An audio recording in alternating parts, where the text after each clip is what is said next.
Good afternoon, everyone. Welcome to the Black Experience in Dutch New York, sponsored by Netherland Institute's annual conference. My name is Lavada Nahon, and I am the interpreter of African American history for New York State Office of Parks, Recreation, and Historic Preservation, Bureau of Historic Sites.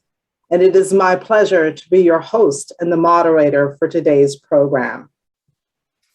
Without further ado, I want to share with you a welcome from the Office of Cultural Affairs, from the Deputy Consul General Kingdom of the New Netherlands office here in New York. Thank you.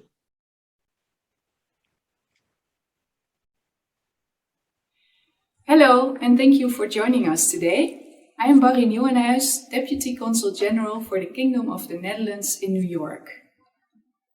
It's hard to overstate the importance of this subject, the Black experience in Dutch New York.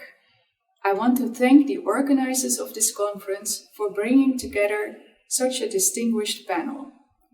The New Netherland Institute and the New York Genealogical and Biographical Society, and their partners, the New Amsterdam History Center and the New York State Office of Cultural Education. The Black Lives Matter protest in June last year pushed this subject to the forefront of our collective conscience. Although the researchers we will hear from today, such as Andrea Mostermann, have long before researched the lives of Black people in Dutch New York, both enslaved and free African Americans. In the Netherlands, we are reflecting on and coming to terms with the legacy of our colonial past. Conferences such as this and museum exhibitions are a key part of this reflection. The Rijksmuseum in Amsterdam is playing an important role in our nation's introspection. The slavery exhibition is a good example of how we as a nation are re-examining the Netherlands' role in slavery. The Cultural Department of the Consulate promotes and supports Dutch arts and culture in the US. An important focus point for us is our Dutch-American cultural heritage. We support collaborations between the Netherlands and the US and focus on exchanging knowledge. We are therefore pleased to support this conference that fosters dialogue between Dutch and American scholars, and we must continue discussing our past so that we can advance mutual understanding today for a more equitable tomorrow. I look forward to continuing similar discussions in the future. Thank you. Hello, everyone. Joshua Taylor here from the New York Genealogical and Biographical Society. And I just wanted to take a brief moment and welcome you to today's program. We are so honored to be sponsoring this event alongside the Netherland Institute and other fine organizations. The NYG&B is more than 151 years old and has a wealth of resources to help individuals connect to their own New York story. You can learn more about our organization at www.newyorkfamilyhistory.org. Please enjoy today's program. Hi, everybody. I'm Russel Shorto. I'm a senior scholar at the New Netherland Institute. And before we get on with our speakers, I want to bring you a couple of pieces of news. I'm actually the bearer of good news today. The first concerns the New Netherland Institute. Many of you know that the NNI is based in Albany and has been since 1974, because that's where the Dutch documents are that are translated. For a long while, there's been a notion to open a New York City outpost. And the first piece of news I have is to tell you that beginning early next year, that will become a reality. The New Amsterdam project will come into existence within the New York Historical Society. So there will be an entity within New York Historical Society, within that formidable institution devoted to New York history, that is going to be focused on New York's Dutch period. So be on the lookout for information about that. Secondly, I am here to announce the winners of this year's New Netherland Institute grants and awards. There are 4 prizes, and I am going to announce them one by one, starting with the Hendricks Award, which Dr. Andrew A. Hendricks has provided funds for since its inception in 1987. This year, the winner is Danny L. Norlander. This is a $5,000 prize. He wins it for his book, Heaven's Wrath, The Protestant Reformation and the Dutch West India Company in the Atlantic World. The awards committee agreed that it is a deeply impressive, even-handed, nuanced treatment of the relationship between faith, worship, and the emerging capitalist economy of the Dutch Republic in the West India Company. Congratulations to Danny Norlander. Secondly, the Charles W. Wendell Research Grant has been funded by the estate of Dr. Charles W. Wendell since 2017. And Charles Wendell was a great supporter of the NNI and its work for many years. The winner this year is Deborah Bruno. This is also a $5,000 award. Bruno is a journalist who is researching slavery in the Hudson Valley through research into her own family, as well as documents that shed light on people her ancestors held in slavery. She titles her project, Slavery's Hidden History. Congratulations, Deborah Bruno, who is also one of our speakers today.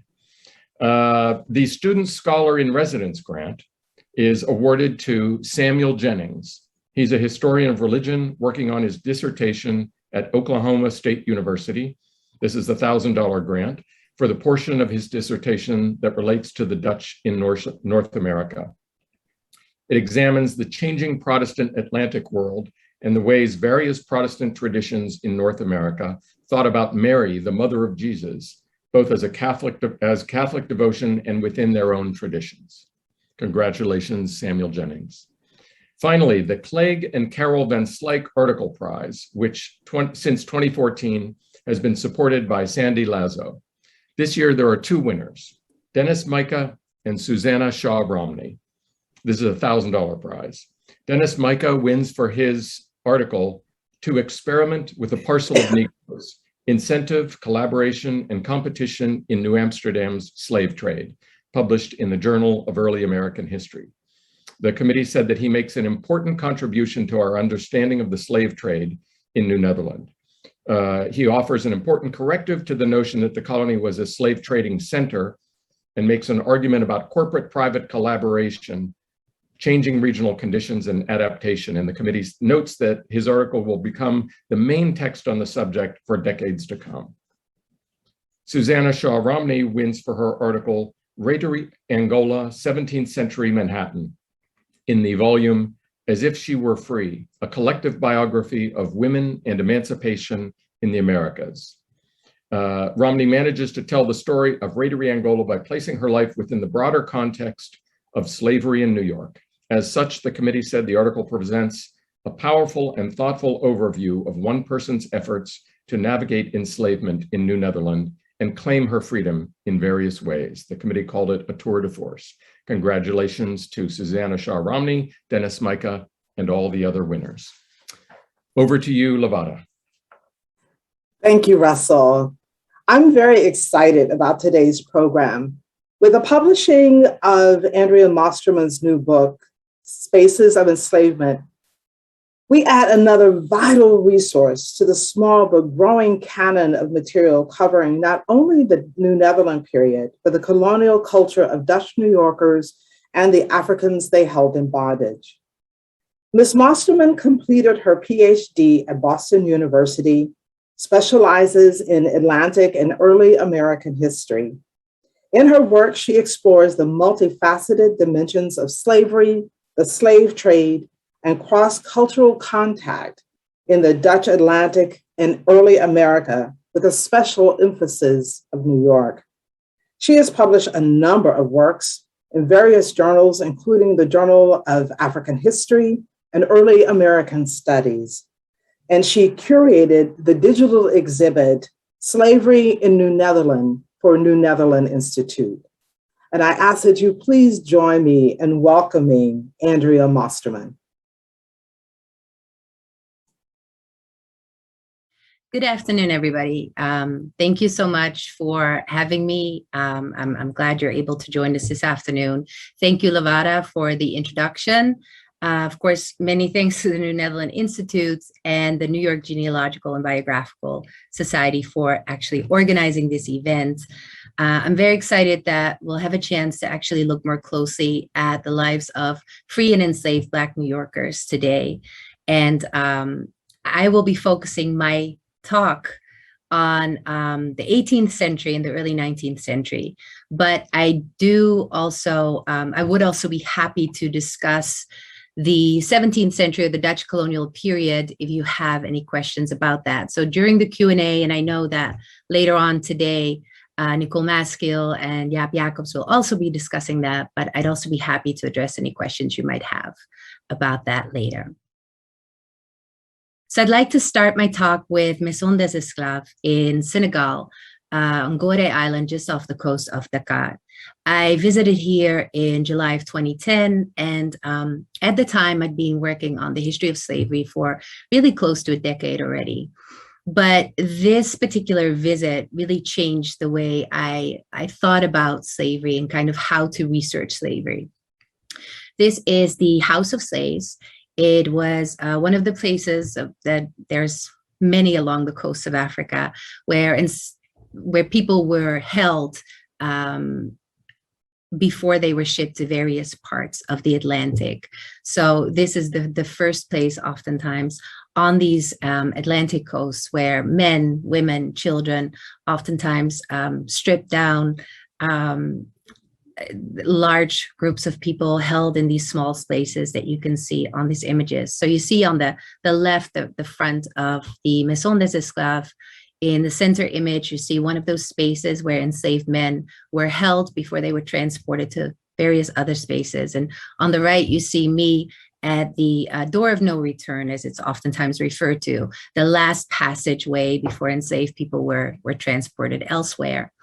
And the reason why this visit was so important to me is that it really touched me and affected me in ways that no document ever had.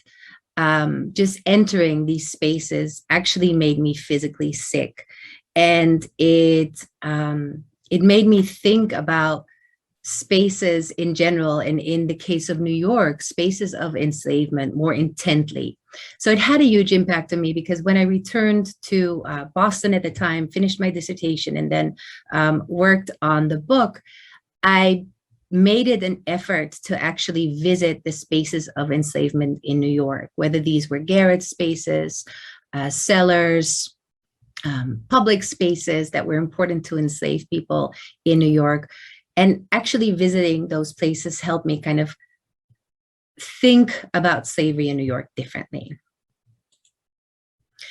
And I think that this is especially important in the case of New York, in part because of this common narrative that slavery in New York somehow was less brutal and more benign than slavery in other places, in part because enslaved and free people oftentimes found themselves in the same spaces. They lived in the same spaces. They worked in the same spaces. They worshiped in the same spaces.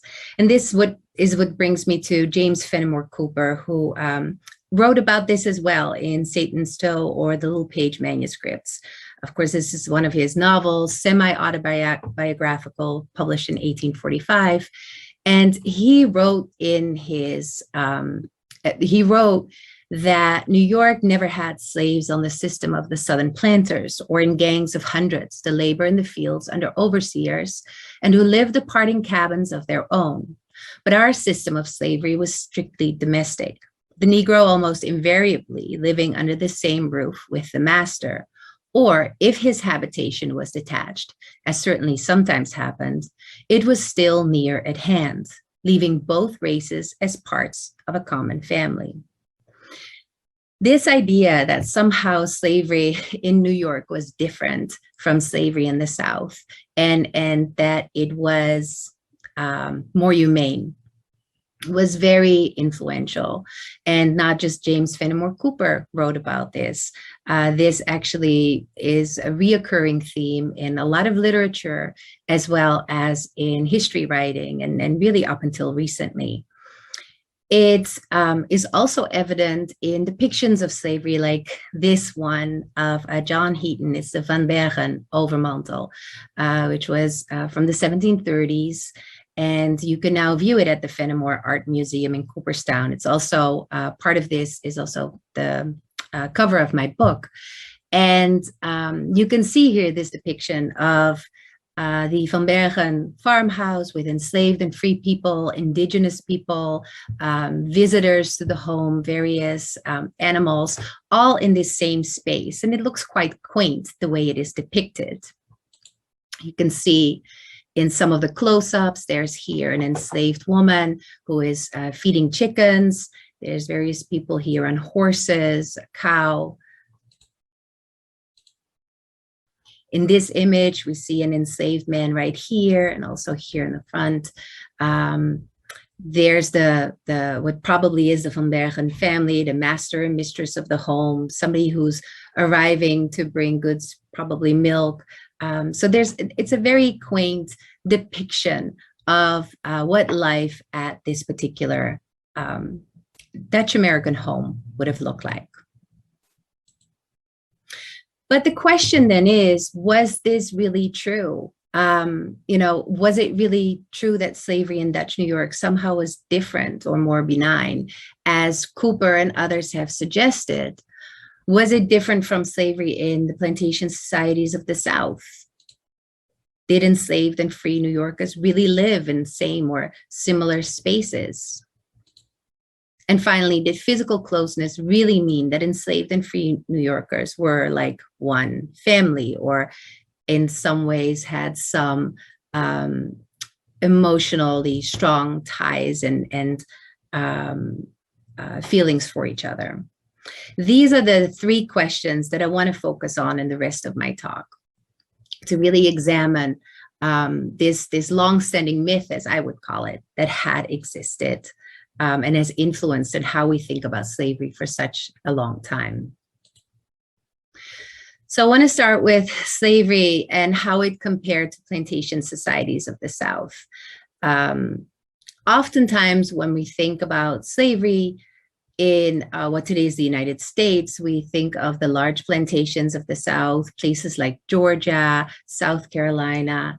And it's true what James Fenimore Cooper says, that in fact in New York, there were no large plantations, that the enslaved people would not have been working in gangs of hundreds. In most cases, enslaved people in New York lived with about fewer than 5 people in one household. There were exceptions, in some cases as many as 20, sometimes even more than that, enslaved people in one household, but that was very rare.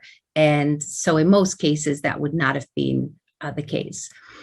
But what does that really mean that slavery was so different? Again, if we think of Georgia, slavery existed in Georgia for a little over 100 years, if you take it over its history, starting with European colonization in that region. Whereas in New York, it existed for over 200 years. So it is only, slavery really had an impact on New York society and was very integral to society. Over those 200 years, it became a very integral part of New York society. So yes, when we look at labor, it was different. But if we look at it more broadly, it was a system of enslavement and controlling enslaved people that we see in the South as well. And one example would be the legislation. Much of the legislation in New York really resembles legislation or Black codes or slave codes we see in the South. And I've listed a few here. First of all, there's the 1682 ordinance that prohibited enslaved New Yorkers from leaving their enslaver's property without his or her consent.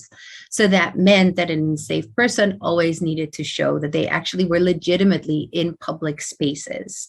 Then in 1702, we see the Act for regulating of slaves. This, amongst others, prohibited enslaved people from trading without permission from their enslavers, from purchasing alcohol. We also see legislation that limits the movement of enslaved people and the gathering of enslaved people. So enslaved people would not have been allowed in the streets of New York City, for example, in the evenings, unless they had a lantern. They could only meet with 4 or 3 people at the same time. So there's an abundance of legislation in New York that would limit and regulate the movement of enslaved people in public spaces.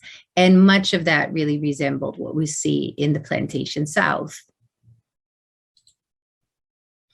And so we also see patrols. Here you see the Society for Apprehending Slaves in Shangang, which was organized in 1796, this particular society. And this is just an excerpt of one of the documents that they left behind. And here it says, you can see toward the bottom, resolve that every writer or any other person who shall detect and bring back to his master any runaway slave or slaves shall be entitled to receive from the society the sum of $15 for each such runaway slave, and also all reasonable expenses. So these patrols, similar to patrols we see in the South, these were men who were paid to basically retrieve any enslaved people that tried to flee their household, who tried to self-emancipate, men, women, sometimes children, who fled the houses in which they were enslaved. And they were paid for that, these riders. And this society in Shangang actually organized by enslavers. Enslavers had to pay a fee to be part of this association or society. It also is evident from this source that other people could also get that money, right? You didn't have to be actually one of these riders. Basically, anybody could stop a Black person in New York and request that they prove that they are somehow legitimately in those spaces, that they had a pass from their enslaver, or that they had proof that they were in fact a free person. And this is where the pass system comes in. So in New York, it was very common that people would carry these passes with them to show that they actually had permission to travel from point A to B. This particular image that you see here is from Sylvia Du Bois. And Sylvia Du Bois was an enslaved woman in Dutch New Jersey. So not New York, but very close and very similar circumstances. And she is here pictured with her daughter. She wrote about this pass system in New Jersey, and I'm quoting her now. She wrote, "You see that in those days, the Negroes were all slaves, and they were sent nowhere, nor allowed to go anywhere without a pass. And when anyone met a Negro who was not with his master, he had a right to demand of him whose Negro he was. And if the Negro did not show his pass or did not give good evidence whose he was arrested at once and kept until his master came from him. You see, in those days, anybody had authority to arrest vagrant Negroes. They got paid for arresting them and charges for their keeping till their master redeemed them." And what we have to keep in mind here is that it wasn't just that you could be arrested or stopped. When we think about the runaway slave ads that were so prominent in New York newspapers, we see that they oftentimes detail very, marks on the body and sometimes very intimate spaces. And so that meant that these people who were in the streets could be stopped at any moment and searched, stripped, sometimes searched in very intimate spaces to verify whether or not they were in fact the person who had fled. And so all of this is really part of this system of slavery and enslavement that was in place in New York, that was necessary in a society that had slavery. And so when it comes to that, it really doesn't matter if you're in colonial Georgia or colonial New York. We see similar things happening in these places.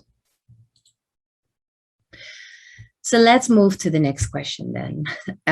Did enslaved and free New Yorkers really live in the same or similar spaces? And this is really something that commonly is brought up still today even, that somehow because they were living in the same homes, they were in fact closer to each other. Now, first of all, I want to briefly look at these homes, these houses, and really what they look like for the enslaved people who lived there. Because yes, they lived perhaps under the same roof, but the circumstances under which they lived were obviously very different. As we can see here, when we look at where Mary, Hannah, Mel, Kate, Harry, Hector, Powell, and the children Cyrus, Jan, Jacob, Hannah, and Paul lived. This was the Lot House in Kings County, Brooklyn, New York. Today is Brooklyn. And the original Lot home is this part of the structure. And this was the living area. And here were the sleeping areas of the Lot family. This building was added soon after the initial building was built in the 1730s. It's a lean-to that had a kitchen and was predominantly the work area for the enslaved people enslaved by the Lot family. Now, these people resided, as researchers have not that long ago discovered, in garret spaces under the eaves in this area. And this area is so small that it, for a long time, wasn't known that those were actually used for as sleeping quarters. It was by chance that a groundskeeper actually discovered this when they found that the ceiling in a closet in that lean-to could be moved, and there was a pull-out stairs that could be taken down and led to this area. What you see in the center picture here is the stairwell then that leads to a door that goes to the sleeping quarters of the Lot family. On the sides of that were the garret spaces where the enslaved people lived. And you can see one of those garret spaces on this side, that this is the one on the left. It had a chimney that had an opening, a beehive-style oven that could be used to heat up food, to warm that space. It also had some remnants of wax, for example, which indicated that people actually had lived there. And as you can see, it's a very small space. You could not stand up straight in it. It had no natural light. It was very, very small, dark, and it had a door on the outside, both garret spaces with locks on the outside. We don't know, researchers have not been able to establish whether or not those locks were used to actually lock the enslaved people in those spaces, but it certainly is possible. So obviously their circumstances at the Lot home were very different from the Lot family. And then let's turn to Schuyler Mansion in Albany, New York. Again, if we think about Schuyler Mansion, and I don't know, I'm sure some of you have visited Schuyler Mansion or similar Georgian style homes. If you visit that house and you walk in through the entrance, you'll see a large hallway, high ceilings, a lot of natural light, large windows that bring in a lot of natural light. A big stairwell that leads to a second floor with more, spacious, beautiful rooms and another large hallway. It's a beautiful space, but it's nothing like where the enslaved people, the people enslaved by the Schuyler family, actually lived. Somebody like Lewis, who was in charge of actually transporting goods and family members, Schuyler family members from place to place. He and other enslaved people, people enslaved by the Schuyler family, would have lived in the basement or the cellar of Schuyler Mansion. And we know this from several documents. There are a few documents that actually mention this, that at least a large number of the enslaved people at Schuyler Mansion lived in that basement.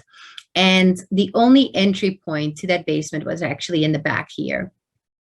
And that meant, so the back entrance led to this walled courtyard. And so going in and out of that basement would have been very controlled. Could be seen by the Schuyler family from these windows in the back here that gave a direct view over that courtyard. So it wasn't just that they lived in the basement, they also lived in this very controlled and surveilled environment. Most of them would never be in the front rooms of the house, those gorgeous rooms that I described earlier. Most of them never would be there. Maybe Prince, surely Prince, who was the butler of the Schuyler family, was while he was tending to family members. But a lot of the women, especially, and some of the men who would be doing most of their labor here in this courtyard, would never even enter those spaces. So they were certainly not the same spaces that they were inhabiting, even if they were living in the same house, the same structure. Now, we have no description of the basement of Schuyler Mansion. I did visit it, but it's, at this point, if I remember correctly, it has a lot of storage in it, and it's difficult to tell what it would have looked like at the time. Sojourner Truth grew up in a basement like that, and she talks about this when she writes in her autobiography. She described this and said, its only lights consisted of a few panes of glass through which she thinks the sun never shone, but with thrice reflected rays. And the space between the loose boards of the floor and the uneven earth below was often filled with mud and water. Now, one more thing to point out is that this was different from Schuyler Mansion. Schuyler Mansion did not have a kitchen in its cellar, but many of these New York homes did. And so these would have been also very hot spaces with a lot of the smells of food and items of food production in those spaces or close to those spaces. And there was a reason why they were separating these kitchens from the main living spaces. But of course, enslaved people were very much living very near to those kitchens, and which were, of course, also their main work areas. One more thing important to keep in mind here is that it wasn't just the rooms and the spaces themselves, even the stairwells that the enslaved people used usually had no railings, were narrow, very different from the large stairwells that you would see in a place like Schuyler Mansion. So then the question of the last one, this idea that somehow this physical closeness meant that enslaved and free New Yorkers were like one family. I want to turn here to this inventory of the personal estate of Rutger van Brunt, who here details that Jack and Bet would be sold with their small children to John Lott, and Harry would be sold to Adrian van der Veer. Obviously, these people were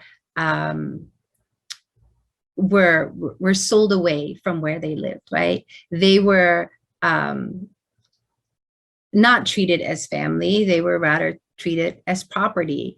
Now, in the case of Bet and Jack, they were sold together with their children, but Harry, we don't know how old Harry was, but he was sold by himself. And it was not uncommon for children to be sold away from their families. Many of them, in fact, as young as 1 year old. We see this frequently in wills and in bills of sales, that children of a very young age are separated from their families. And this is something that Sojourner Truth is describing in her autobiography. So this was when she was in Ulster County, enslaved by the Hardenberg family. When her enslaver, Charles Hardenberg, passed away, she was at that point living with her father, mother, and her brother. And she had other siblings who at this point had already been sold away. So after the passing of Charles Hardenberg, she actually talks about that moment, or she recounts it in her autobiography when she writes, after this event, and so the event being Charles Hardenberg passing, she was often surprised to find her mother in tears. And when, in her simplicity, she inquired, "Mama, what makes you cry?" she would answer, "Oh, my child, I'm thinking of your brothers and sisters that have been sold away from me." And she would proceed to detail many circumstances respecting them. But Isabella long since concluded that it was the impending fate of her only remaining children, which her mother bit too well understood even then, that called upon those memories from the past and made them crucify her heart afresh. What she is describing here is that she very well understood, Sojourner Truth's mother understood, that soon she would lose the last two children she still had by her side. And this was in fact what happened. Not long after, Sojourner Truth, then still called Isabella Baumfree, Isabella and her brother were actually sold at auction. Sojourner at that point was about 8 years old. And so this is why we see so many of these runaway slave advertisements, as they are called, that actually detail enslaved people who are running away from the homes in which they are living to try to be with family. They're running toward their family. They're not living with their family in most of these cases, or in many of these cases.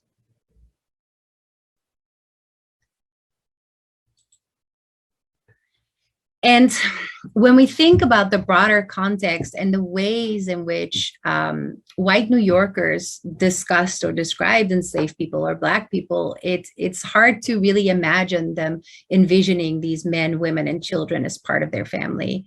When we look at Reverend Peter Lowe's letter, Reverend Peter Lowe was a reverend in the 6 congregations of Kings County, and he, in 1788, had a group of Black men requesting to be members in the church, and his congregation objected to this. And I've detailed here some of those objections. There were 10 in total that Reverend Peter Lowe described in a letter to a friend.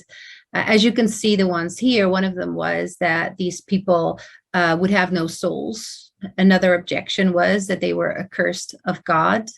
They also suggested that they were a species very different from us. Witness their nauseous sweat, complexion, manners, etc. I cannot endure them near me. I would be ashamed to commune with them. And this is why we see that over the course of the 18th century, there are so few enslaved Black people even accepted in the churches, because of congregations like that of Peter Lowe, who objected to the physical closeness, but also the sharing and experiencing of this religious space. And we see in these churches that when Black people are accepted and are allowed, they oftentimes are segregated or kept separate, usually seated toward the back of these churches on the first floor, sometimes on the gallery in the second floor. And we see that even in those cases, congregants sometimes object to their closeness, as was the case in 1815 when Daniel Winner informed the Treasury that he would pay for his pew only provided that the consistory will remove the Blacks from behind his pew, as was understood.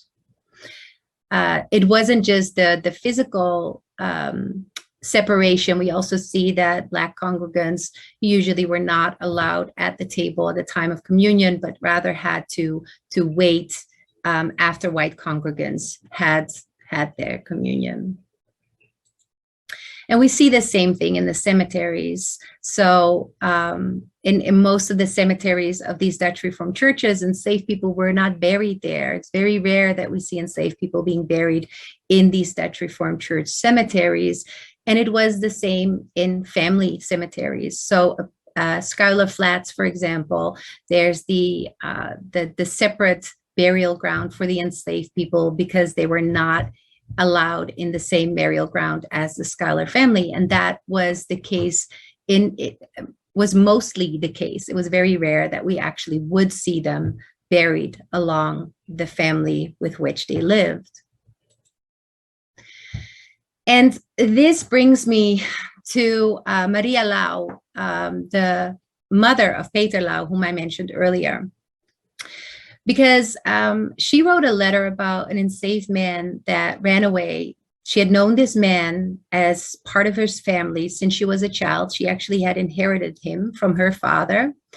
And this man ran away from them. And she writes about this in a letter to her son. And I transcribed here. The letter is in Dutch. She lived in Kingston, New York. She wrote this in 1786. And she describes how he ran away from them and how that affected her. And the reason why I want to share this with you is because I think this letter is important in kind of thinking through the idea that some of these people, these enslavers, these Dutch New Yorkers, had true affection, thought they had true affection for the people they enslaved, as I believe she thought she had when she talks about how this affected her so deeply, because she had known this man for so long and he ran away, and it really upset her. But on the other hand, she never even mentions his name, only describes him as our Negro. And her husband then chains him, literally, in her home, the home that this man is trying to escape. So clearly he did not think of these relationships in the same way. And I think that this really shows how complex these relationships may have been, and how there might be the feeling that there was true affection. But when you keep people in chains in your home, then obviously you can't really talk about true love or them being a part of your family in any real way. And this then brings me to the end and back to James Fenimore Cooper, because after the part that I shared with you at the beginning, he writes, and I'm quoting him now, "Among the Dutch in particular, the treatment of the Negro was of the kindest character, a trusty field slave, often having quite as much to say on the subject of the tillage and the crops as the man who owned both the land he worked and himself."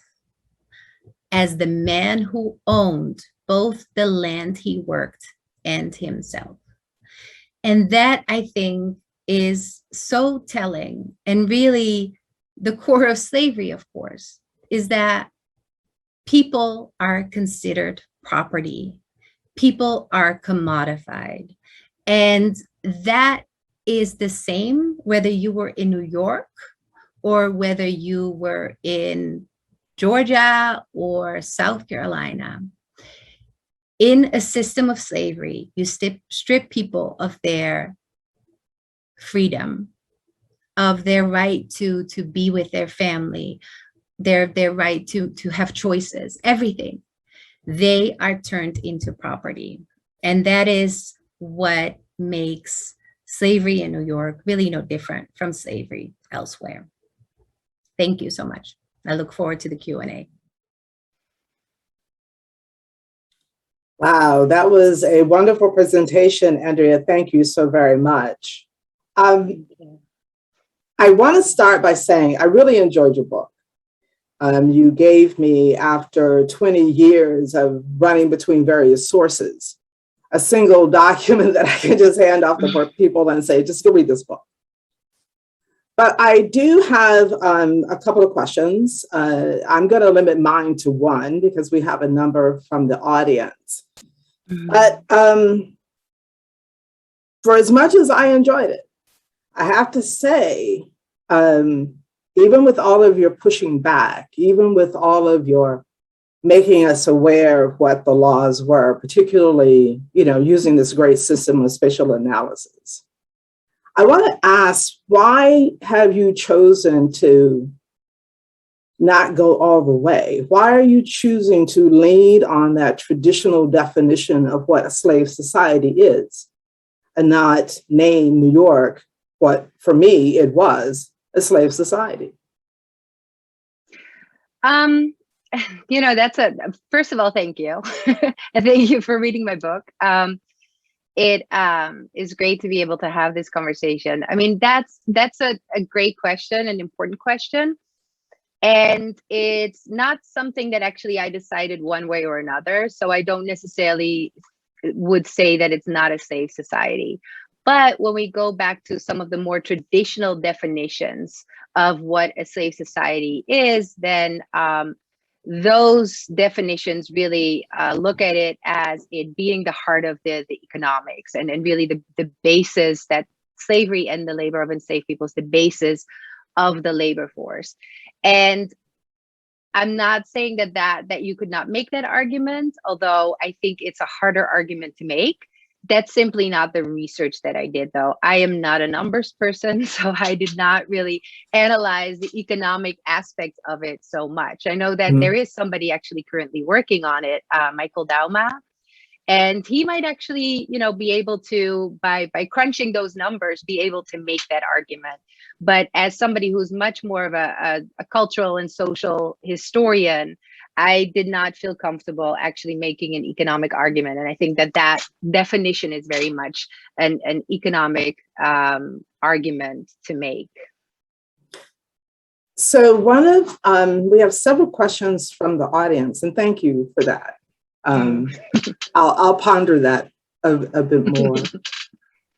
One question, our first question, comes to us from Shar.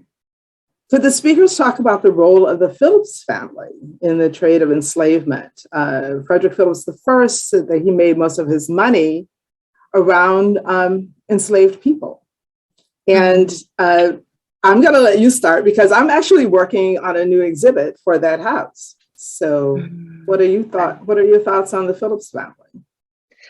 I mean, absolutely, they're very important in slavery and also the slave trade. Of course, we see several ships that are actually owned by the Phillips family that are transporting enslaved people from Madagascar. I have not looked closely at that particular family. So, when you look at a 200 period of slavery in a region like New York, then it's you kind of have to limit where you really focus, which families you look at more in depth. I believe that Nicole, who will actually speak later on, I believe that she may have had done a much more closer analysis of that specific family. But so she could, perhaps we can get back to that question and let her answer some more. But certainly, you can even see it when you go to Phillipsburg Manor, the spaces where these enslaved people lived and worked. We see that they were integral and very important to the Phillips family. Sorry. So that's fine. And just for anyone who is interested in the Phillips family, right now the site is actually closed. New York State, it is one of our historic sites, and we are using it because of the 4 generations of the Phillips family, their involvement not only in the transatlantic slave trade, but the Indian Ocean trade and the Caribbean trade as well. We're putting a new exhibit into that space that speaks to our whole history. So it will talk about not only their involvement, but also the people that were enslaved there and the Native American relationships that they had. So that site will reopen with that exhibit June of 2022. So just in case we don't have an opportunity to go back to all of your Phillips family questions, just know that a lot of information will be happening next summer around that particular family. Another question from our audience. What are some of the similarities and differences in the conditions and regulations between enslaved people and indentured people in trade or in the domestic service? So did you look into the lives of the indentured? I looked into it very little. I really focused on the enslaved population. Of course, this question does come up frequently. Thinking about whether or not indentured servitude in some way was comparable to the lives of enslaved people. And in response to that question, I can say patently that's absolutely not the case. I mean, obviously, indentured people, even though they may have been living or sleeping in similar spaces, although I've actually, in my research, I've never seen these spaces like garret spaces, like the one I discussed previously, as a space that was shared by indentured and enslaved people, but it certainly happens. But the big difference, of course, is that indentured people have a contract, they have a term in which they labor, they don't It's not lifelong, and it doesn't affect their families in the way that enslaved people basically have no rights over their own lives and the lives of their family members. And that is a crucial difference. So even if the physical aspects in some cases may be similar, and we certainly see also abuse of enslaved and indentured people, it's inherently different. And therefore, I oftentimes try to stay away from that comparison, because I don't think it really adds anything to us understanding slavery or the lives of enslaved people. One more question. Have you come across any examples in which Dutch Americans situated or justified New York systems of enslavement by comparison with the plantation-style slavery in Dutch Caribbean colonies? Oh, yes. Yes. And not just that, just comparing it to New England. Like, honestly, they would say things like, if we hear these stories about being sold down the river, right? That was a threat for enslaved people who may have been resisting their bondage or not, acting the way that their enslavers would have liked. I've seen similar references to being sold to New England. So there was this idea, and I've seen similar references of English Americans as well as punishment being selling them to the Dutch. So it was a big part of kind of understanding enslavement and slavery within these communities, is that there was always this kind of idea that somehow it's better here than elsewhere. Of course, the term better is already very problematic, because slavery can never be better. It can maybe be less horrific, but even that I would patently disagree with. So yeah. We have a number of other questions which we're going to save, because now we're going to have the pleasure of switching over to our speakers from our panel. This panel brings more information about New York and New Netherland and the enslaved within the colony. Our three speakers on the panel will each give about a 10-minute presentation. Once all of them have finished, we will gather together again, and then we will have another Q&A. So on the panel today, we are fortunate to have, and I'm really excited to hear, Jaap Jacobs, Nicole Maskell, and Deborah Bruno. And we start off the panel today with Jaap Jacobs. Professor specializes in the history of the Dutch Republic and its colonies in the early modern period. He has taught at a number of noted universities, including Leiden University and Cornell. He is the author of numerous papers and books, including The Colony of New Netherland, a Dutch settlement in 17th century America. Currently, he is the Honorary Reader at the University of St. Andrews and author of a soon-to-be published article on the first Blacks in New Amsterdam. Please welcome me in welcoming Dr. Jacobs. Thank you, Lavada, for that very generous introduction. Ladies and gentlemen, the Reverend Anne Sawyer, rector of St. Mark's the Bowery, asked me earlier this year to engage in a conversation with the congregation of St. Mark's about slavery. And I was glad to do so, and I was delighted and grateful that Andrea and Nicole were willing to join in. Now, I had not looked at slavery in New Amsterdam for a while, as I had focused on other research topics. So I began by checking the historical literature. One of the points that quickly drew my attention was the year of the arrival of the first Black Africans. Now, this is generally assumed to be 1625, 1626, most likely from a captured ship taken as a prize by Dutch privateers in the Caribbean. This had been established in the mid-19th century by Edmund O'Callaghan on the basis of a document from 1644, which you can see here. It has been accepted by historians ever since, and yet I had some doubts, as the sources appear to be at odds with each other. In 1625, New Amsterdam's survival was too uncertain as yet for the West India Company directors to send enslaved laborers there. That did not change until they received news in November 1626 of the purchase of Manhattan. The first mention of blacks in Manhattan occurs a year later in a letter by Minister Jonas Michaelius, who uses the same kind of terminology that Andrea highlighted earlier. So, on balance, it seemed unlikely to me that the 1644 document is an evidential source of sufficient quality. Fortunately, of course, since the times of O'Callaghan, access to records has become much easier, and it pays off to take a fresh look at long-established narratives. And so it did in this case. I looked in depth at the context of the Dutch West India Company, its privateering in the Caribbean, and the background of the Dutch entry into the slave trade in the Dutch Atlantic. I also made a list of all cases in which Spanish and Portuguese ships carrying enslaved Africans had been taken by the Dutch in the 1620s. And I compared this list with the New Netherland Voyages database, which you can find on the New Netherlands Institute website, and which has been diligently prepared by Julie van den Hout. In this check, I tried to establish which ship could have transported the first blacks to New Amsterdam. To make a long story short, only one candidate emerged, an Amsterdam yacht, the Bruinvis, or porpoise. So let me tell you the story of the Bruinvis.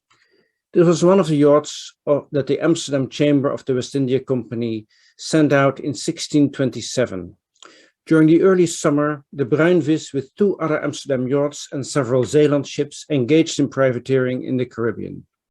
At the circle marked 1 on the map, the Amsterdam ships met the Zeeland ships of the Guajira Peninsula and found that these had in the meantime captured a Portuguese ship coming from Sao Tome with 225 blacks. And as the ship was very leaky and they did not know what to do with the blacks, they lifted only 22 of the healthiest blacks and what else they could use, and let the ship with the others sail on. The combined fleet then sailed north and anchored for 11 days at the roadsteads between Ile Avache and Hispaniola, marked 2 on the map. They took in water and discussed preparation for the main aim of the expedition, an attack on the Spanish silver fleet. During this time, the black captives must have been transported from the Zeeland ships to the Bruinvis. The fleet subsequently sailed to Cuba, where the bigger Zeeland ships split off and sailed ahead to lie in wait north of Havana. The Bruinvis and another yacht followed later. In early July, the Zeeland ships engaged 2 large Spanish galleons that had departed from Honduras a few weeks earlier. The location of that sea battle is marked 3 on the map. They captured one of them, taking a large price of indigo and hides, and then hightailed out of the Caribbean and back to the Dutch Republic. The Bruinvis and the other yacht, unaware of what happened, also sailed north to the north coast of Cuba.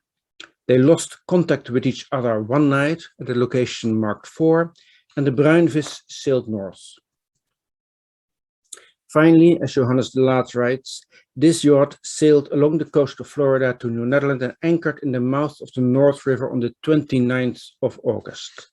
Departing from there on the last of September, it returned to Texel on the 25th of October. So, the first group of black Africans arrived at Manhattan on the 29th of August, 1627. Now, there is a little gratification, I suppose, in correcting an error or a mistaken interpretation, I should say, that has stood for over 170 years. But what does this actually mean, and why is it important?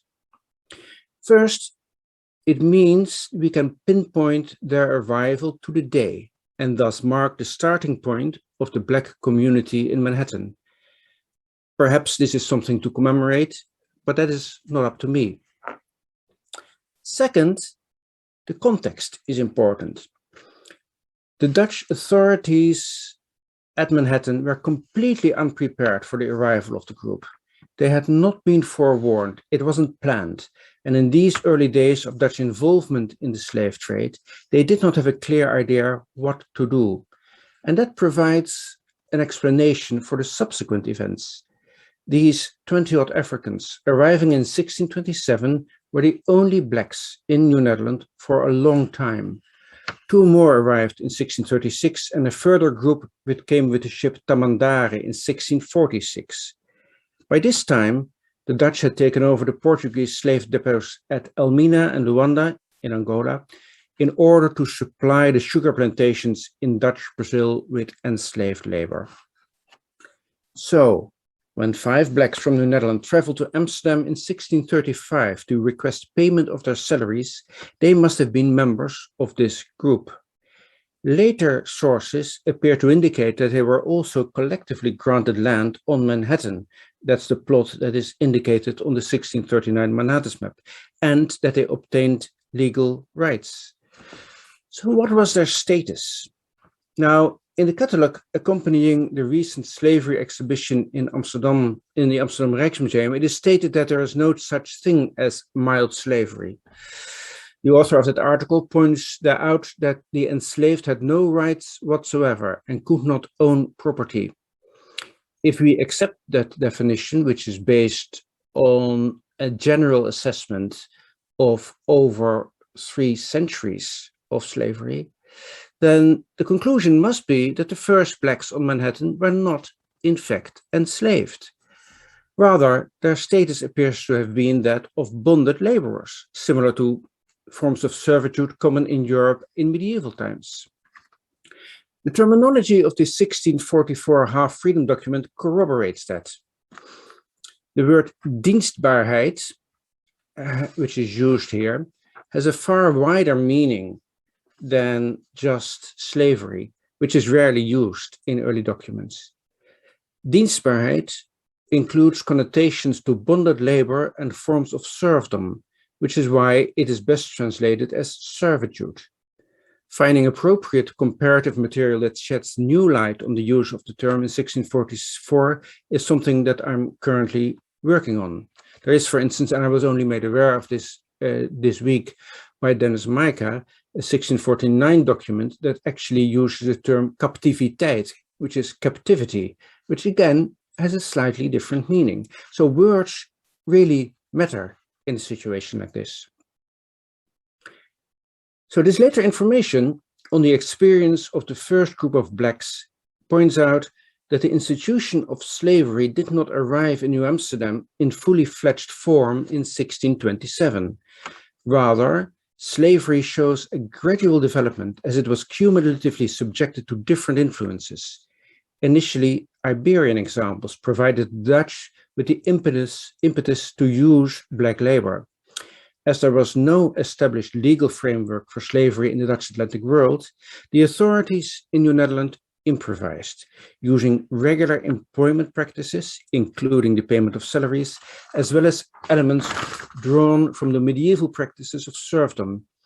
In the 1640, elements from classical and biblical examples of slavery were added to the mix, as is evident in the stipulations and terminology of the half-freedom document.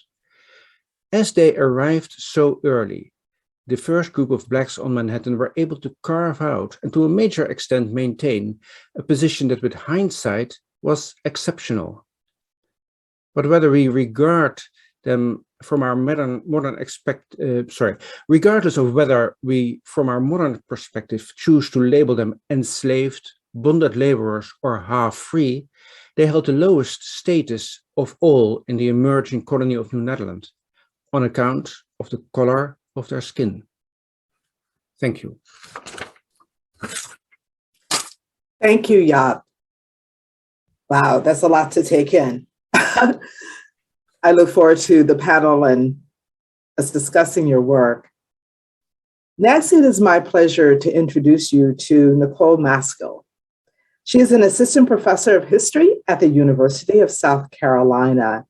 She is author of a forthcoming book, Bound by Bondage, Slavery and the Creation of a Northern Gentry, a work which looks at the ways that slavery shaped the development of the elite Northern culture by examining the social and kinship networks that intertwine enslavers with those they enslaved. Professor Mostermann is the recipient of the John Carter Brown, Gilder Lehrman, and the Huntington Mayers Research Fellowships, and her dissertation was nominated for the 2014 Allan Nevins Prize. Please join me in welcoming Professor Maskell. Thank you so much, Lavada, for your introduction. And I'm really thrilled for the opportunity to be presenting as part of this special and groundbreaking conference, and to also be in the presence of such brilliant historians and friends. And I wanted to start my discussion today talking about how I fell into this. I'm originally from the Midwest, and I spent many summers in Michigan, in the small town of Leelanau, which is a Dutch town.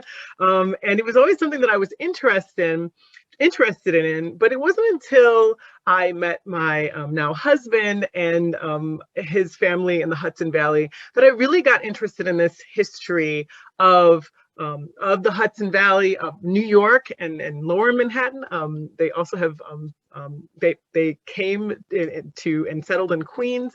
And so family history has really motivated me to explore the history of slavery more generally and New York's past in particular. And you can see from this picture, my in-laws actually live on a sprawling stretch of land in the Hudson Valley. And it's actually, as you can see in this, where I put on the side of this image, it's part of the Phillipsburg patent. So when we get back to that talk, the question about Phillips's influence, I will be happy to talk more about this connection. And during a stroll, many strolls up the mountain, my father-in-law pointed out the small walls that dotted the property and that, according to local lore, date back to the colonial era. Now, I wondered, as we were having this conversation, many conversations really, who built these walls? And it was something we wondered about together. It was about that time that I read work that was being done exploring construction of the original wall in Manhattan. And of course, it wasn't really a wall like we are conjuring maybe from Game of Thrones. It was really more like a fence. It wasn't a big palisade, but anyhow, how it was constructed, and it really was in part constructed by bonded and enslaved laborers. I started to wonder about the colonial stories of this and other walls on the mountain and the people that built them. And I wondered if they had been bonded or free, if they, like me, had West African roots. Now, as I quickly discovered in doing this research, and just, even a casual walk down anywhere in New York, you have the usual names that come up: Stuyvesant, Van Rensselaer, Steenwijk, Bayard. I mean, these names are some of the most famous in New York history. Petrus Stuyvesant was the last Dutch governor, or more specifically, Director General of the colony of New Netherland, which at its fall included the Caribbean islands of Curacao, Aruba, and Bonaire, and they're in the Southern Caribbean, as Dr. Jacobs showed in his wonderful image. The Van Rensselaer family were the owners of Rensselaerswyck in the upper Hudson Valley, of course, what's now Albany area. It was a massive landholding and the only successful patroonship that kind of survived that moment. Nicholas Bayard and Cornelius Steenwijk, both New York mayors, 16th, with Steenwijk actually serving 2 terms as the 4th and then the 14th New York mayor. And as a historian of early American slavery, I really became fascinated by the prominent place in the history of regional slavery these people, these families had, and how truly interconnected these early Americans really were. In my forthcoming book, Bound by Bondage, Slavery and the Creation of a Northern Gentry, I followed these family networks to get a window into the lives and the variety of individuals enslaved in New Netherland and later on New York. And I talk a lot about the different places they came from, with many people coming from from Africa, but also enslaved indigenous people and people of mixed racial descent. Now, today, I want to take a brief glimpse into the ways the lives of some bonded people were entwined with Petrus Stuyvesant, his wife Judith, sons Balthazar and Nicholas Willem, sister Anna, and half-sister Margarita, and the community around them, this mixed workforce of enslaved and free Africans and African descended people, as well as white colonists. And so I'm actually going to be focusing not so much on the ordinary names or the regular people that I talk about, but really the people who, the enslaved people that we don't really talk about, their names. And so I want to start with this first, in this first image, talking about a couple. And this is, the name of this couple is Lucia and Joseph. And here's a quote that mentions their name. Now, the Lucia and Joseph, as you can see from here, worked with cattle. They'd been taken originally from the Caribbean up to New Netherland, and they really likely resided in New Amsterdam, and then they were taken down again to Curacao. The other was this brief mention of enslaved baptized children, which I'll get to in a few minutes, who had been presented by Judith Stuyvesant, but then were subsequently traded down to Curacao and ultimately to the plantations in South America. Now, their stories had been used to illuminate the slave trade and, of course, the terrible system by other historians, but I wondered, who were these people? And why were they in New Netherland? And what kind of lives would they have lived? What would they have encountered? What would they have seen? What can be learned about them? Well, a few phrases in the testimony of a man named Jan Guerrero Ferreira, who had claimed them as property, who he claimed they had been seized by pirates and then sold to the company in New Netherland, really broke open the story of Lucia and Joseph for me. Now, the couple struck me because they appear in the record. When they appear in the record, they're actually already in the Southern Caribbean. So they're not still in New Netherland when they appear in the record, when Ferreira is making this complaint. But the remnants of their lives in New Netherland are still discoverable in the testimony, if you just open your mind. I zeroed in on their relationship to one another, their skills, and their forced travel. These two people were held, quote, in the possession of the company during the 1650s. That means they were not held by private individuals. And as Andrea Mosterman, as we've heard before, has shown, they may have lived in close proximity to others. In her book, she has this wonderful section where she talks about this community, this neighborhood in New Amsterdam. And they socialized, they probably attended church, had a life. They're described as being married. Ferreira's testimony shows and says that they were married. He names Lucia first, and then Joseph refers to her, to him as her husband. Now, Lucia and Joseph worked together, and if they worked at cattle and pasture in New Amsterdam, like they're described as doing in Curacao, they likely would have worked on the boweries. Now, large farmlands or boweries existed north of the wall that form the northernmost border of the town of New Amsterdam, and many enslaved people, or a number of enslaved people, were forced to work these lands. At least some of these people pop up in the documents as well. The documents that where Petrus Stuyvesant is given his bowery, it comes along with enslaved workers. And now such boweries were places of labor and loss, but they also held the stories of these people's lives. And that was something I really find compelling. Beyond the toil of work, the boweries acted as a hub of this Black community. And Stuyvesant's bowery in particular functions as a sort of village. Some of the enslaved workforce occasionally lived in the surrounding area, and many of the free Black people, both men and women, were granted parcels of land, known in the documents as the Negro lots nearby. Stuyvesant himself actually relocated many of those in the free Black community onto plots of land along the Bowery Road in the run-up to the Second Esopus War, which was a war between the Dutch and the native peoples of the area, ordering them in 1659, ordering these free Black people to, quote, take down their isolated dwellings from their own improved security, to establish and erect the same along the common highway near the Honorable General's farm. So whether this was for their security or to help protect Petrus Stuyvesant's farmland from native attack is of course debatable, particularly as he advised his secretary to have them keep a good watch on his farm. But Lucia and Joseph, as well as here Paolo or Diego, Jacob, I'm not really sure if maybe he was referred to as Jacob in the Dutch colony and Paolo when he lived in the Portuguese context, had been held in the Caribbean. And they were captured by what Ferrara says is pirates, and then they lived and worked in New Amsterdam and were sent down after that to do labor in the Southern Caribbean. These lives, as you can see, they were riven by disconnection. It's absolutely unavoidable to and I don't want to understate this, but they also lived in a neighborhood and in community as well. And we can get a glimpse of their lives and networks. And then the second story that I want to highlight in my section here centers the fates of those baptized children who'd been presented in baptism by Judas Stuyvesant, and their story really set me on a treasure hunt of my own to figure out what happened to them. Well, in 1664, their fates come up in this letter sent between Petrus and his vice director on the island of Curacao, Matthias Beck. Now, this story captivated me, and I had to follow the trail of the children, as well as the physical remnants of such early Black people with connections to the Bowery and New Amsterdam.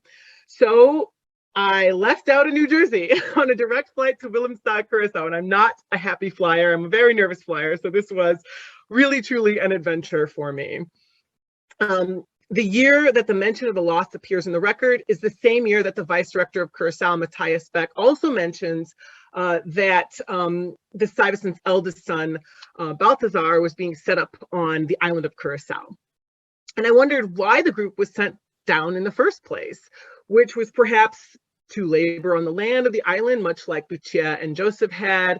And given the intersection of the arrival of Balthazar, I wanted to track down this place named St. Joris, was the place that Matthias had picked out for Balthazar to kind of get started on the island. Now, I had really very little luck in the archives on Curacao, which were unexpectedly shut down for renovation when I got there due to the majority of my visit.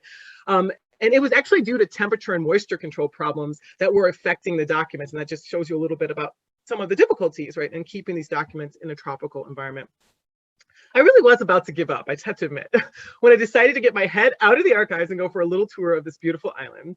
I ended up on the other side of the island at an aloe plantation, which turned out, incidentally, completely serendipitously, to be exactly where Balthazar's lands were. I further learned that in later years, this place had become a secondary provisioning plantation where enslaved people who arrived on ships were sent to regain some degree of health before then being resold into the regional slave market.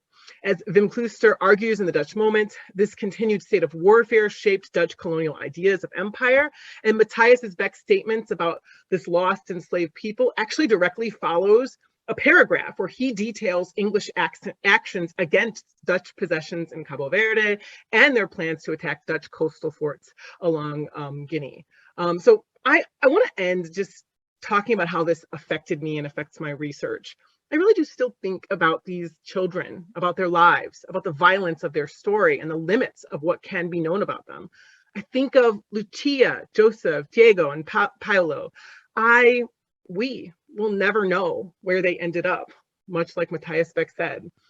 But it's really important, and I think it's important and vital, the journey, the search in the archives along in the spaces, as Andrea has done, and so many, and the history that's really kind of becoming on fire now. And it's vital to honor their full humanity and the wide-ranging import that people like these had on the history of our of this place that we call New York, and also on the broader currents of global history. Thank you so much, and I really appreciate being here. Thank you, Nicole. Oh, wow, you guys got to make this Q&A really hard, aren't you?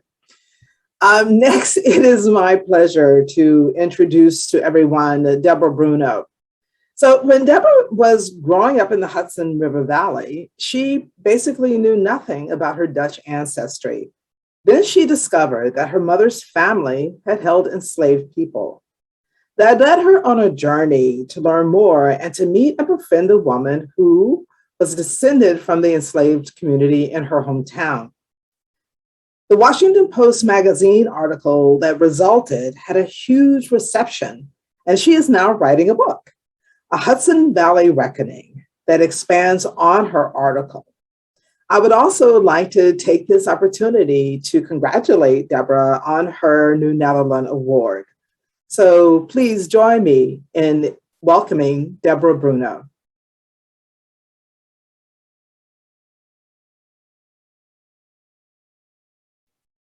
Deborah, I believe you're muted.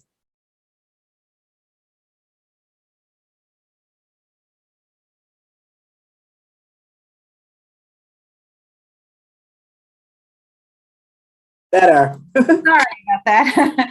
Thank you, Lavada, and thank you to the New Netherland Institute for the award. That was really quite an honor, and I was thrilled to accept it. I am very different from the other speakers at the panel today. I sort of think of myself as an accidental historian. I kind of got pulled into this world without expecting it, and then found myself really interested in pursuing the storyline. So I'll tell you a little bit about the story, and this is especially for those who didn't read the Washington Post article. In 1682, Klaus Van Petten bought an enslaved person named Jan for 50 beaver skins. Van Petten was my 8 times great-grandfather. 1761, Albert Van Loon gave an enslaved man, also named Jan, as a wedding gift to his daughter Maria. Van Loon was my 5 times great-grandfather. And in 1796, Isaac Collier bequeathed his slaves, Will and Marie and Sansom, and the rest numerous enough that he simply ended his will with the admonition that his children should share and share alike, whichever enslaved people were left over. Isaac Collier was my 5 times great-grandfather. My mother's mother was born a Collier.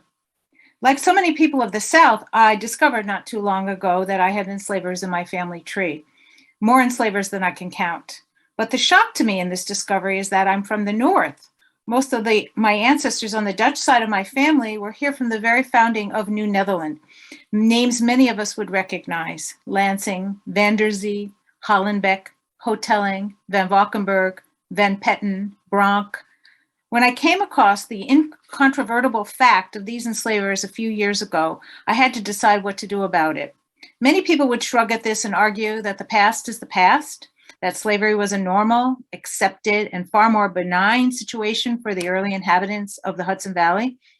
There are others who would say that they have nothing to do with what their ancestors did, that they are not complicit and have no responsibility today other than to be a good person. I'm not one of them.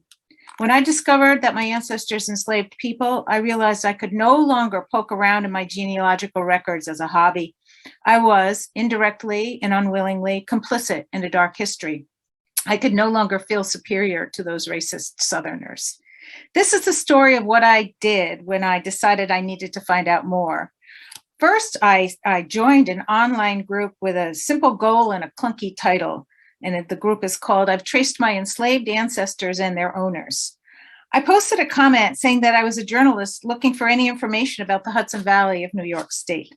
Within 24 hours, I opened my email to discover a note from a woman who lived in Malden, Massachusetts. Eleanor Meyer, hi Eleanor, wrote that her great-great-great-grandmother was enslaved in Coxsackie, New York, and owned by the Hotelling family. Coxsackie is 7 miles from where I grew up. That's when I realized that Eleanor and I had a connection that went beyond geography. She and I shared a history. The Hotellings populate my family tree. There was also a connection that went beyond that. Eleanor's ancestor, Mary Van der Zee, gave birth to her first 4 children when she was still in her teenage years and not married. Those 4 children, the family story goes, had light skin and blue eyes. In other words, the girl who had been living with the Hotelling family as a servant had almost undoubtedly been impregnated, raped, by a male member of the Hotelling family. Now Eleanor and I shared a second, deeper connection. We were linked by blood. Some connections like that can feel awkward and uncomfortable. For Eleanor Meyer and me, though, an unlikely friendship grew out of it. Sharing a passion for genealogy and a deep sense that the hidden stories must be told, we've been trading our research back and forth, digging through old newspaper clippings, wills, references to other databases. We also share a passion, by the way, for the Yankees, World War I novels, poking around in old cemeteries, and Henry David Thoreau. We wanted to begin with the mystery of Mary Van der Zee. So we've slowly started to learn more and more about this twilight period of the late 18th and early 19th century, where the state was gradually phasing out slavery, but doing so in a way that's in many ways prolonged the suffering and the servitude. It turned out that Mary Van der Zee, originally Mary Egberts, was born in 1802, which would have made her not an enslaved person, but a free child, albeit one with decades of service required of her before she could gain her full freedom. This twilight period was one in which the town of Coxsackie kept a log called the Register of Freeborn Slaves. Think of that oxymoron, freeborn slaves.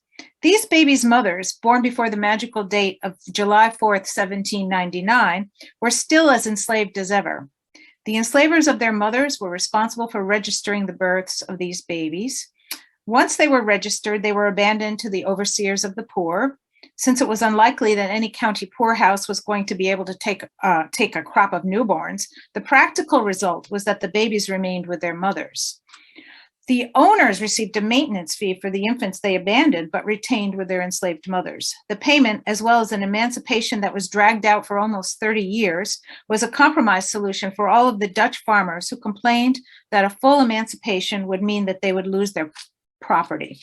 Many of those owners that held on to both mother and father until the child, many of those owners then held on to the both mother and infant until the child was of an age to be of service. That could be as young as 4 years old. More common was to farm out a child as an indentured servant when she turned 6. In fact, the children of Sojourner Truth, the abolitionist who was born into slavery in Ulster County, not far from my home turf, saw all of her children taken that way, including a son who was illegally sold south as a 6-year-old and was whipped and scarred. Truth eventually was able to retrieve her little boy. I can't imagine how many other little boys and girls never escaped their own kidnapping. My own ancestor, Caspar Collier, the son of the Isaac Collier I mentioned earlier, decided that when his enslaved woman Nan had her second baby in 2 years, he would sell her along with the little ones. That is one saga I'm pursuing. Mary Van der Zee is another one of those stories. We have a record of an infant born to an enslaved woman on May 25th, 1802, but that baby was named Nan and born to a woman named Jin, owned by a Peter Van Bergen, and recorded on the Coxsackie Register of Freeborn Slaves. Was that baby Nan, the woman who later became Mary? It's a convoluted story, but one that we are obsessed with unraveling. I first began to tell the stories about my discovery, as Lavada has already said, of my family history and of Nancy Jackson, Mary Van der Zee, and so many others in the article that I wrote in the summer of 2020 for the Washington Post magazine. When that article came out, I received hundreds of comments and emails from readers. Of course, some of them wondered why we needed to dredge up this history. These, of course, are often the same people who argue that we should retain the statues of the Confederate generals because they are part of our history.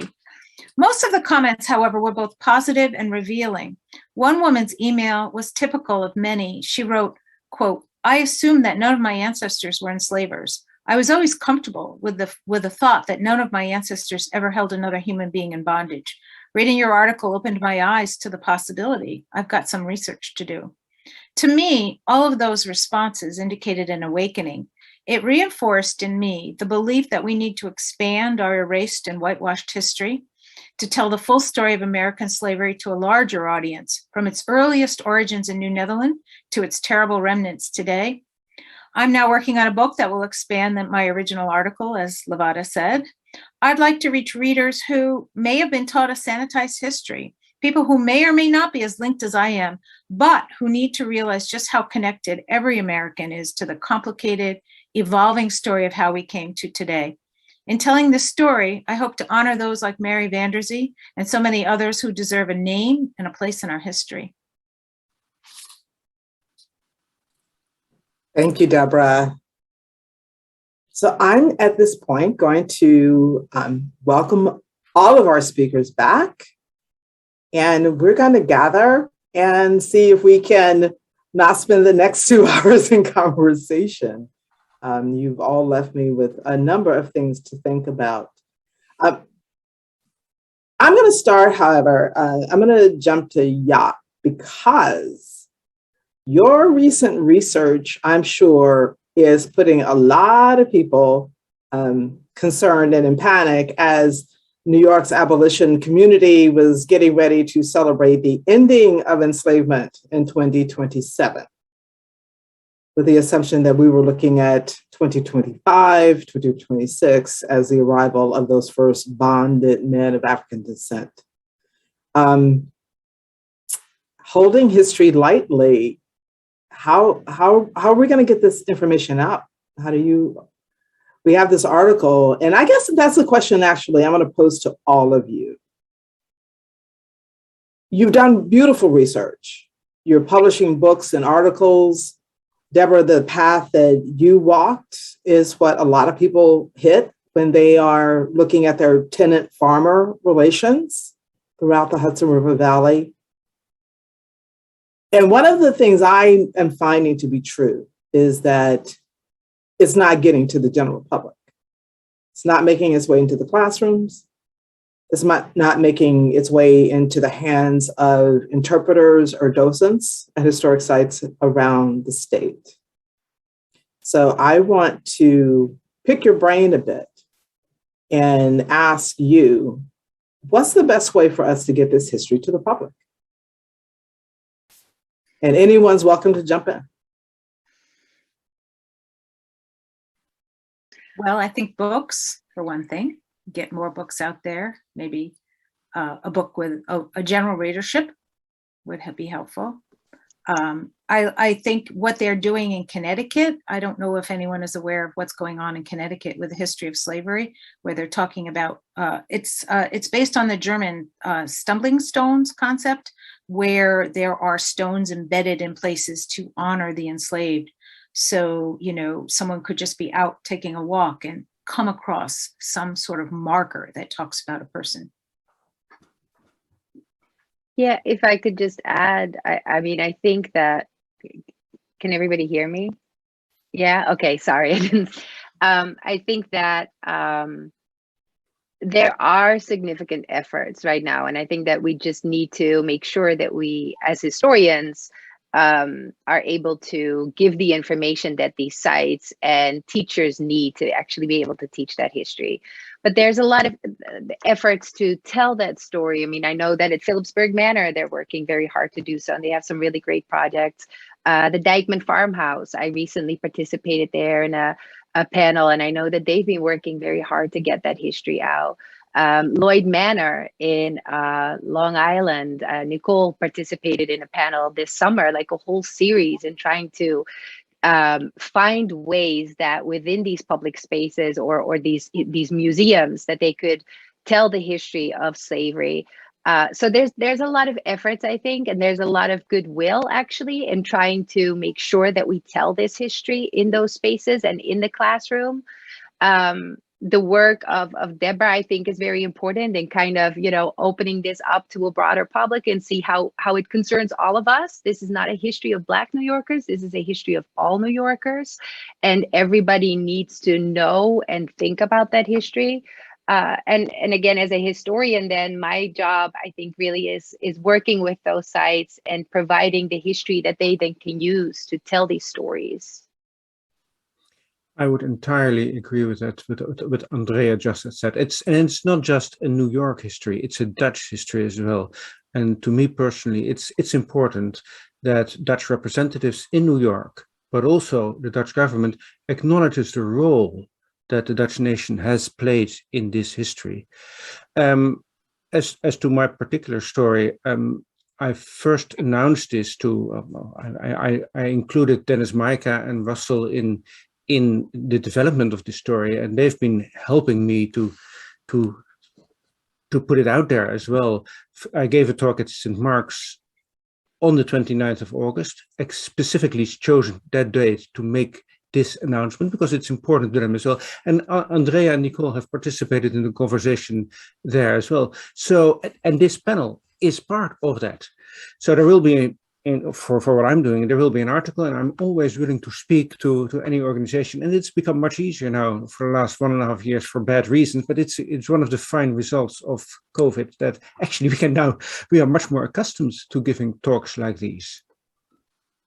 So that's one of the things I have to say that I appreciate weirdly about COVID, is that we now have access to so much more connectedness and material. I mean, many of your lectures and talks I've been able to watch where in the past I couldn't travel there, I couldn't be there. So I'm very glad that it has happened.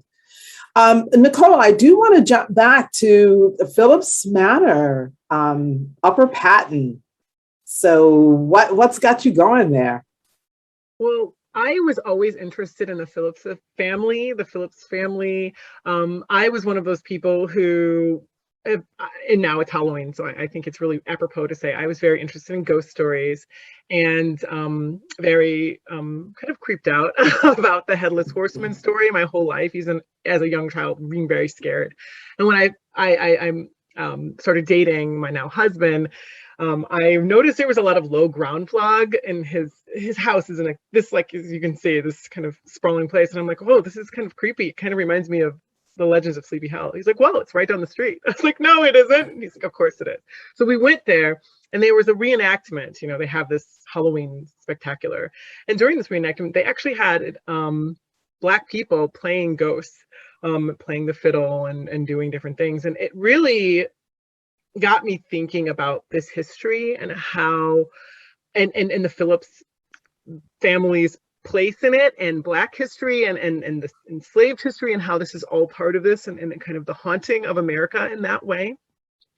And so I've been interested in that legacy. I found out that Friedrich Phillips was actually the carpenter on the Stuyvesant Bowery for a bit before he went down to trade in Virginia. And also, they were so much that the family made so much money on slave trading that even other enslavers in the area would hearken to this family's legacy. Like, for example, the Livingstons, who I focus on, they talked about and named their slave ship the Onkel Philipse, which was actually kind of a play on word, because uncle to your ear sounds like uncle, right? Uncle Phillips, but not in Dutch, it means bountiful. So, but then evoking this family with the title of this slave ship, and evoking the power of the Phillipses, who made a lot of money off of slave trading. And it wasn't just, the male line, right? The female line as well was extremely. They were also, there was a book that came out talking about the colonial she merchant. They were slave. They had their names on the slave ships, and so I mean, this is such a big history, and it is connected to, and the fact that they are connected to the kind of haunted history of America, I think, is also a way to broaden this history for popular audience. This is a story that many Americans learn when they're younger, and how is this connected to the history of enslavement is, I think, something that you could even, it could be something for all kind of walks of life, and as a way in. I find it interesting because, as I said, I'm working on a new exhibit in that space, and what I find is more often than not, and I'm sure this is hitting all of your research, is that people really aren't learning the colonial period from colonial research. They are stuck in the colonial revisionist period. And so I thank you for your words, because there are many stuck in the colonial revisionist period where the Phillips family are concerned. We have a question from the audience, please. Given that Dutch people were deeply involved in slavery elsewhere before 1627, why would you think that they would not take the same expectations with them to New Amsterdam as they did in other places in the Atlantic and the Indian Ocean? That question is from Susanna Shaw-Romney, who, although in the audience, is an established scholar who has a deep knowledge of this era. So this is a teasing question in a way by Susanna. So there we are, and that's fine, of course. Well, first of all, how deep were the Dutch involved before 1627? Susanna alleges that it was deeply. I would think that if you look at all the different things that were going on from 1598 onwards, it isn't actually that deeply. The Dutch West India Company wasn't founded until 1621. Before that, there were a few efforts, and we know, of course, of the Dutch that were instrumental in the 20-odd slaves arriving in Virginia in 1619. But there were not any colonies that actually had an enslaved population. The first references that I found are in December 1626, when there is a request from in the Zeeland chamber, where one of the organizers asks for I'm trying to find the exact quote, but I can't find it now, for a number of blacks to be sent to their new colony on the Amazon. We don't know whether that actually happened. Later on, a few months later, in 1627, there is another request from Jan van Rijen, who is in charge of that colony, who again asks the people in Zeeland to send some blacks. But this is the very first times that we find it. So this is really 1626, 1627, when the West India Company, after having started its operations into 1623, is faced with these requests.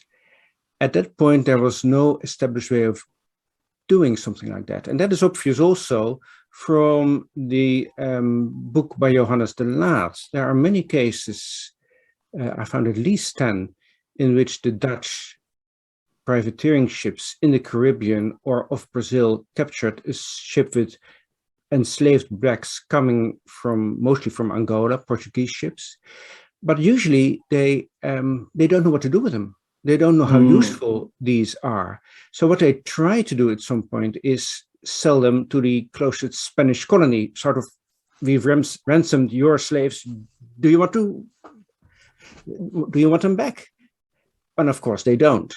And they set them free at that point. And this case of the bruinvis is the exceptional one, where they select 22 of the kloekste is the Dutch word, which I've translated as healthy. And I think that is done for a specific purpose.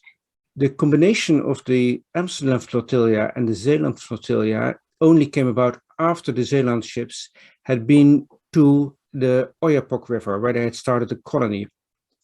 One of the people on one of those Zeeland ships was Marijn Adriaanse van Veere. He was probably on the ship Veere. Now, Marijn Adriaanse is a name that is well known in New Netherland for his later involvement in Kief's War, in starting that off. And that is much later. So he was on a Zeeland ship, but he arrives in New Netherland on the bruinvis, we know from a later document. So if we have to pinpoint a single person responsible, it would be this man from Zeeland.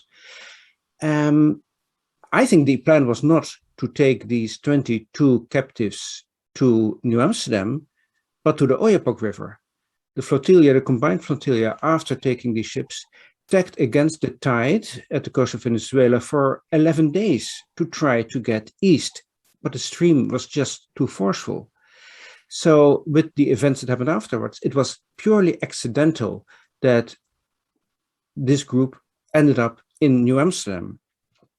The second question then becomes, what did the people in New Amsterdam know? Well, there's one exception, of course, later on, and that's the minister that I mentioned, Jonas Michaelius. He had spent time at Fort Nassau on the Guinea coast. So he uses the word slaves. But there is no indication that any of the other administrators in New Amsterdam at that specific point in time had experience in other colonies. So that they had also, as I said, not been forewarned. This was accidental, so they couldn't have been forewarned.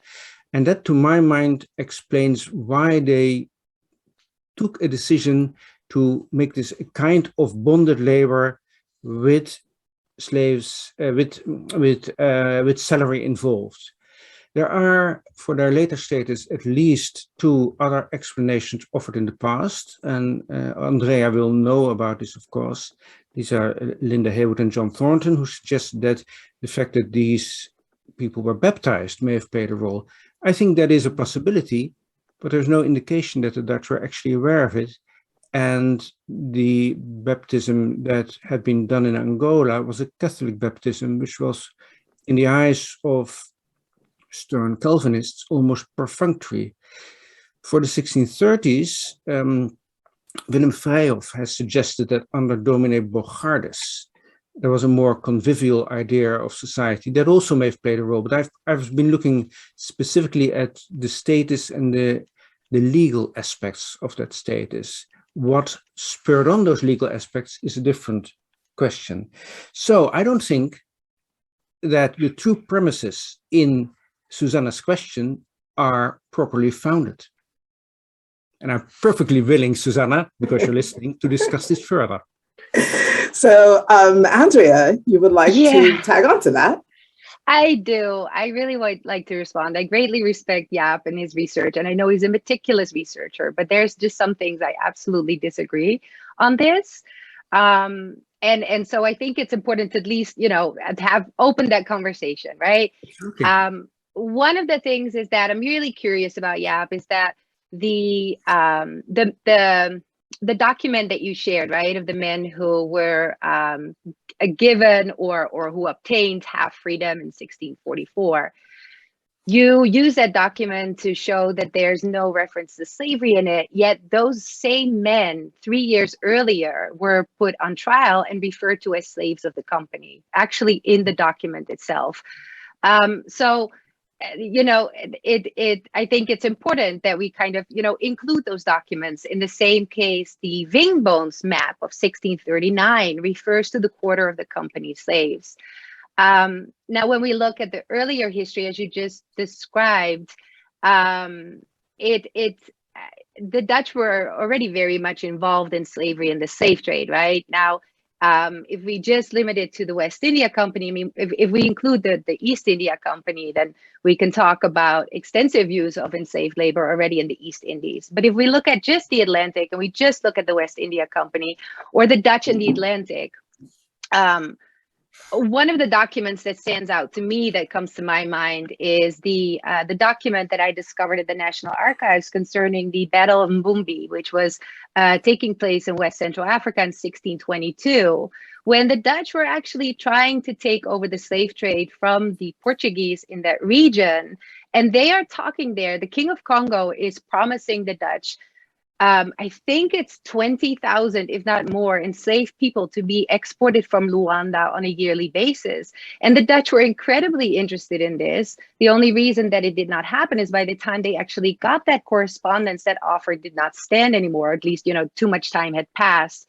So I think that, I think that there's more layers and more complexity to it. And I don't know.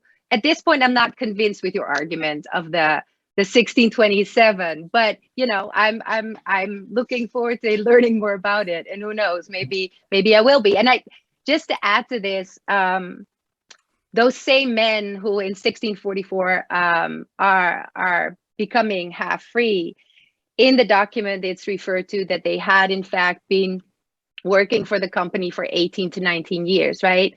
In the document of Micah, an enslaved woman who obtains a first half freedom in December of 1662, or conditional freedom, and then in April of 1663 she becomes fully free. She refers to her document saying that she has been, and literally the word slave is used, slavina, since 1628.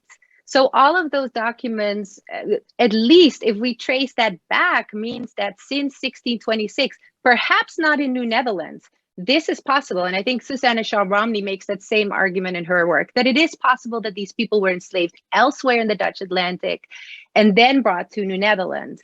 But the documents are very clear that they had been enslaved by the company for close to 20 years before they got their freedom. And in the case of Micah, it was much longer than that. It was like 35 years, I think.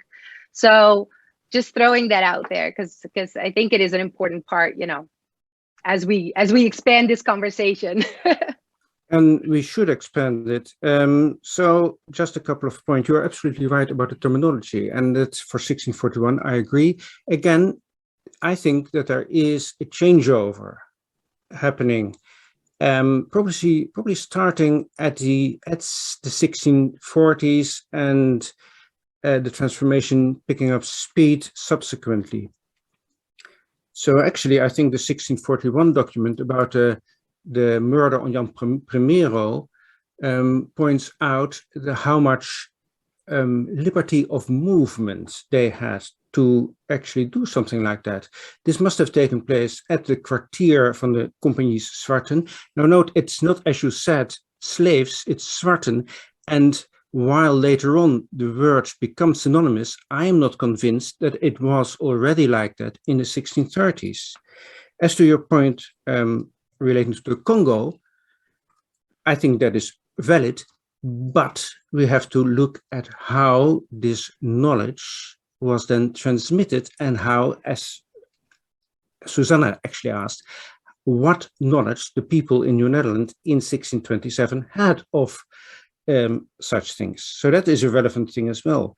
As to Maaike and others mentioned in documents later, I think that there is a perfectly simple explanation. If in 1627 this group arrived, then the authorities in New Amsterdam would immediately, probably even with the Bruinvis, have sent a letter to Amsterdam asking the directors there, what should we do with them? The answer to that came in 1628, which is why that would be the first point at which there were any documents that they might have referred to in the 1660s. Also keep in mind, we're talking about a document 37 years later. And we all know, as historians, that's our bread and butter, that we need to look at the proximity between the event described and the making of the record. Also, I'm sorry. One last point, if I may, Andrea. How then do you explain the request for salary being made in 1635? This cannot have been made by anybody else, but by the group that arrived, as I think, in 1627. I would like I'm gonna jump in here because I will tell you all, you've got about 3 years to figure this out. Okay, because we've got some anniversaries coming up, and we have a public wanting to, and that is a good question. Are we celebrating? Are we commemorating? But one of the things that I hope that we are doing throughout this process, which all of your work speaks to, is that we are educating. And for that, I think that it's really important, because for the majority of New Yorkers and most of us that went through the American education system, the Dutch were not here to the depth and breadth that we know they were here. And correcting that history brings thousands of people's lives into play and into presence. And for that, I thank you for your work. I have a lot of conversations to go on with all of you. And for the public, you have asked some great questions, and I apologize if we will not be able to get to them, but please know they are being shared with our panelists. And if you really want a response, please just put your email address in to the chat. I know there are a number for Deborah, because as many of you, like her, have found enslavers in your family. And that is a conversation that I'm sure she will support you in your research. So I thank you all, panelists, for your time. And you've given me a lot to think about and more to read. And I will now, with pleasure, turn things back over to Russel Shorto. Thank you, Lavada. Thank you all. You know, I have to, as I've been listening to all this, for years and years, I have given talks about New Netherland, and I will include, to the extent that I can, a segment on slavery in the colony, and then there will always be questions afterwards about it, and I will answer as best I can. But I would always say something like, you know, what I'm waiting for is there's a really good book waiting to be written on this topic. What is evident from this panel is we're in the midst of a kind of renaissance of scholarship on exactly that subject. So it's really exciting. And there's a strange way in which doing this via Zoom allows for a little bit more give and take sometimes than if you're in person and one person speaks and then an hour later the next person is getting up there. So, we're getting a little bit of a sense of that back and forth, and a sense that there's a lot more to come. So that's really exciting.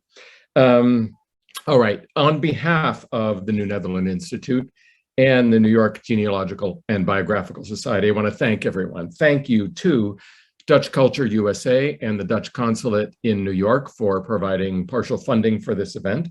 Thank you to the New Amsterdam History Center for your involvement. Thank you to our wonderful keynote speaker, Andrea Mosterman, whose book is just a rich new resource. Thank you to our panelists, Jaap Jacobs, Nicole Maskill, and Deborah Bruno, and to our fabulous moderator, Lavada Nahon. And just one quick note on an upcoming event that may be of interest from the New Amsterdam History Center. On November 9th, they are having a talk and panel discussion, Diversity, Strife, and Toleration in 17th Century Brooklyn. That's on November 9th, and details are available at newamsterdamhistorycenter.org. Thank you all very much for being with us. Be well.